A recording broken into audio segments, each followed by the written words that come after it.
What is up, everyone? Welcome back to our lawn. Welcome back to the beginner lawn care program. And in this video, we're talking about what we do in the summertime during the hot months. And so it changes up a little bit what we want to do for fertilization. For one, the biggest thing we're not going to do is we're not going to pay $65 for stress blend. That's absurd. That's not how turfgrass stress works. That's not how potassium works. That's not how fertilization works. That's silly. And it's $65 fish tank gravel.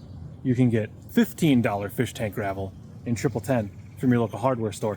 And that's what we're going to use when we want to go lower end, push a little bit less growth, but we want to keep fertilizing, keep nutrients, keep phosphorus and potassium to the plant much more economically feasible for yourself and for maintaining a yard. So I've already done that. I did it a couple weeks ago. I didn't film any of it. We know how to fertilize at this point. 5 pounds per 1,000 square feet of a 1010, half pound of N, P, and K total per 1,000 square feet. And then the biggest thing that I want to talk about today is what we're doing over here, which is watering. Now, we're going to first throw away the deep and infrequent rule immediately. Not because it's inherently bad, not because it's inherently a scam, but it oversimplifies how you need to water your yard. Because we don't know what kind of soil you have. That's something you have to figure out. If you have sandy soil, deep and infrequent's stupid and will kill your grass. And you'll sit there going, why is my grass always going dormant? Why is it always dying when it gets hot? Because you have sand, because you need to be watering a little bit much more frequently. Or maybe you have really dense clays and watering for a long time, it just puddles and it doesn't penetrate down into the ground. Because again, that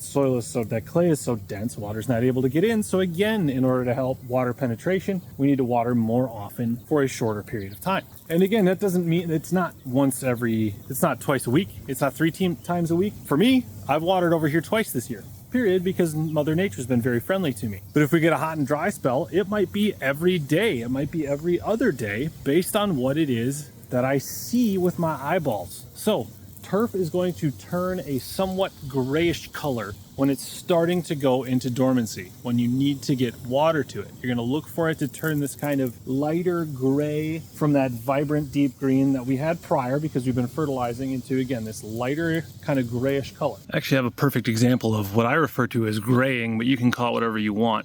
So over here is just a garden area that we've kept killed, but haven't done anything new with it yet. So it is pulling moisture and generating heat this way and impacting the grass along here. So you can see right there, all very vibrant. And then we get in here with this kind of grayish, less green, right up against the perimeter before it gets into killed with glyphosate. That's what we're looking for. If we start to see that right there, it's time to water. Here's another good example. Don't need to water, need to water. Kind of already dormant, but still need to water. And if you let it go for longer than that, it's eventually going to brown out, and that's definitely when we need to get water to it. But keep an eye out, use your eyeballs, water in a way where you're not seeing puddling and pooling and it's not running off. Be as efficient as you can with your water. And if you want a deep dive into all of this and what it is how to make watering decisions, I have a video dedicated to that exclusively. So July, August, again, I've already done the 1010 for July. We're going to hit it again in August during our hot months, and then we're going to get right back to heavy N fertilizer to be able to get this growing again into the fall season. So really quick video, just water when you can, fertilize when you can. And actually, let's get a little bonus content here. So another thing that can start to get to you in the summer months is disease, and it's difficult to see, but I'll try to zoom in here and get what I can with my dog trying to eat it. As we start to get some lesions, there's one right there. So once we start to get into the warmer months, if it stays wet, we get disease pressure and issues caused by lawn diseases. Now, I don't include that in the beginner cheap and easy lawn care program because it is neither cheap nor easy to identify disease, figure out which fungicide you need, purchase them because they are exorbitantly expensive, it can be anyway, and apply them appropriately and at the right time and right frequency to catch it. But I will include it here if you want to. If you're starting to see some browning out that's not attributable to drought or grubs or any other thing that could be causing your lawn to turn brown, if you're seeing those lesions on the turf blade, I am going to recommend to you that you pick up, and again, we're spraying because we have the ability to spray. We've sprayed our weeds. We're going to pick up azoxystrobin and propiconazole, either a quarter a gallon, depending on how big your yard is. And you're going to apply those at the label rates. Now, azoxystrobin is, I believe, 3/4 of an ounce for most diseases. Propiconazole, I think, is 2-ish or so. I'll put the correct numbers up on the screen. And you're gonna mix those up, do the math, and we're gonna apply both at the same time to get multiple modes of action, make sure that we don't develop any resistance, make sure we don't miss anything, cast as broad of a net as we can.